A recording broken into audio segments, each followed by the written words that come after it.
This building at 120 Sam's Avenue was built in 1925 by Edward Wilson. You may notice on the front of the building, along the top edge, is a W that Mr. Wilson used to identify buildings he constructed in the area. A plaque on the building indicates this land was the site of the first school building in Volusia County, built in 1872 at a cost of $42. This beautiful five-arched building was originally built as a United States Post Office and business office complex by Mr. Wilson.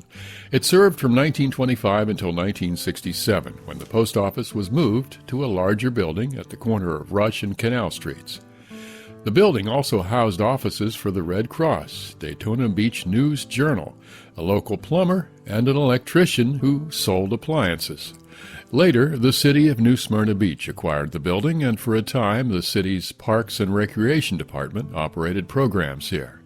From 1975 until 1993, the New Smyrna Beach Utilities Commission occupied the space.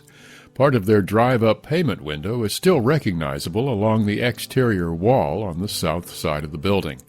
Later, the UC, as it's commonly called, moved to its current location on the corner of Magnolia and Canal Streets.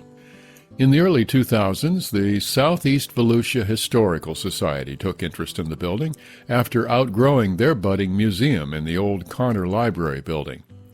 The old post office was available, but the building was in poor condition and needed work. After the city generously agreed to deed the property to the Historical Society for museum use, a state grant was received to rehabilitate the building. In July 2003, the New Smyrna Museum of History opened its doors to the public. 1 year later, Hurricanes Charlie, Francis, Ivan, and Jean all visited Florida.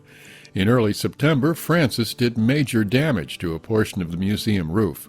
Fortunately, interior damage was limited. In 2004, the Southeast Volusia Historical Society was contacted by a historical archive located in Dundee, Scotland. Archivists working there had located a trove of handwritten letters and maps that Dr. Andrew Turnbull had shared with his main investor.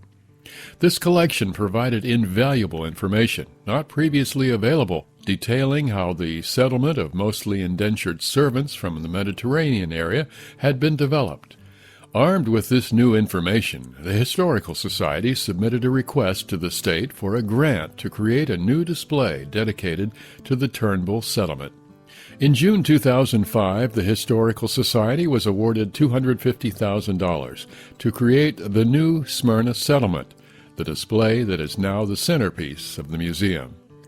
In 2007, the Florida Trust for Historic Preservation awarded the Southeast Volusia Historical Society the Florida Preservation Award for its development of the new Smyrna Settlement display.